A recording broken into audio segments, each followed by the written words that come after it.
Welcome one all, my name is Tawess and today we are painting Iron Man. I know! He usually paints mechs, you say. Yeah, I usually do. But today we are painting Iron Man. Because as I mentioned in the last video, I have picked up the Marvel United game and, well, I kinda felt like doing something different today. I mean, when you see this is about a week ago, but you know, back then I was thinking about doing something different. And as many of the Cool Mini or Not games, these comes in a very aggressive plastic color because you're supposed to be able to use them unpainted. In this case, blue for the heroes and red for the villains, and I had to airbrush this to get it. You can still see the hints of the blue in it. But yeah, anyway, we hit it with some airbrush silver, just basing it down. I could have put in 2 levels of base coat, but I felt like 1 would be enough. And then we take some speed paint to get this nice candy finish. I was debating on putting on a layer of non-oil gloss after that. My non-oil gloss is dead. It has died and it's not coming back. So we have to skip that step. It will, yeah.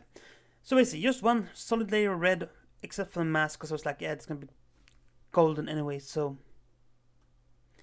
making sure you get a nice, even finish, because that's the most important bit. Now, this armor is not a specific armor variant, and not specific mark of armor. And that is part of why it's just gonna be kind of generic. It was a bit dull though, so I decided to first hit it with a speed paint silver mix on the raised areas to bring out a bit more shine, and then hit that with another layer of speed paint, thinner this time, to bring up the vibrance of it. It actually worked fairly well. It has a very metallic finish, and this is a good tip if you want to do metallic and don't want to necessarily use metallic paints. And speed paints are great for like layering over metal. You just need a bit of poof in the end to get it back shining, but beyond that, it is a really good way of painting with metallics. If you want them to look like spacey or like car lacquer or anything like that. So yeah, moving on to the mask, and here's one of these things. Putting down gold over silver is annoying because the first 2-3 layers don't do much. You're going to get a splotchy, blotchy, rather horrible looking silver tarnished look. If you want to have tarnished silver, putting a bit of gold over it is a great way to achieve that. But this is Iron Man. We want a more solid mask. So we're going to do a few layers of gold. Let them build up. There's not much detail in the mask, so you're not really missing out on any details by doing this. You can get pretty heavy with the gold.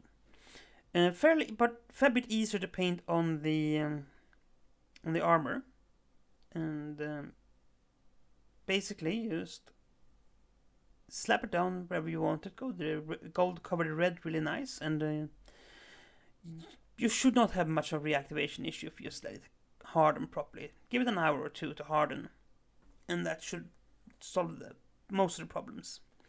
You can also be quick with the paint. One decently thick layer. Again, these models do not have particularly much fine detail. These are not 3D printed super detailed sculpts. These are mass produced Cool Mini or Not miniatures. Details are not the prime objective here. In fact, these are chibi style, so they have even less details than usually. Some of them have a fair bit of details, but most of them do not have much detail at all. You're going to see when we come to the other heroes later on.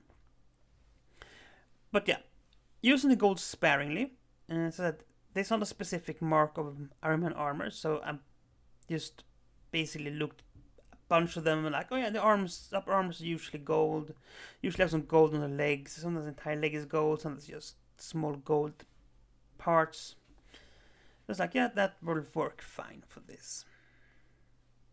Now, of course, you still have to be a bit careful because you cannot go back over the red.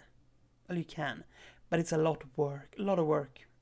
So try to be careful with your painting. Again, some people ask me what colors are you using, what paints are you using, and here's my boring answer: it really doesn't matter. Find the ones you like and use them.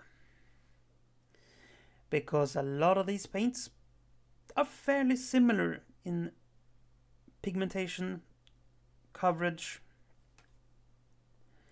and yeah. I would recommend to stay away from cheap craft paints though, because those are designed to cover over white paper. And most models are not white paper, so they can give you a bit of a headache. Still, it's not impossible to use those either, so you're just going to have to work a bit harder. So yeah, going over the mask, faceplate part of the helmet, making sure we get a good, nice, solid coverage. Which is an interesting change from the rest of the model, which is just one coat, pretty much. You don't have much of a chance to fix things when you're working with speed paints. Or for that matter, contrast paints or any of those one coat things. Because they tend to get a surface that is, before it's completely hardened, they sort of sit on top of each other. So if you go back in and start fixing, you're going to pull part of the skin, paint skin basically, with you. And that is not fun. That is okay, let's just redo this area again. Because that is what you're going to end up with. Now, beyond Iron Man, we have Ant-Man, Wasp, Captain America, Captain Marvel, and Black Widow. This game was produced when the Avengers movies were still big hot topic items. So yeah, there is that.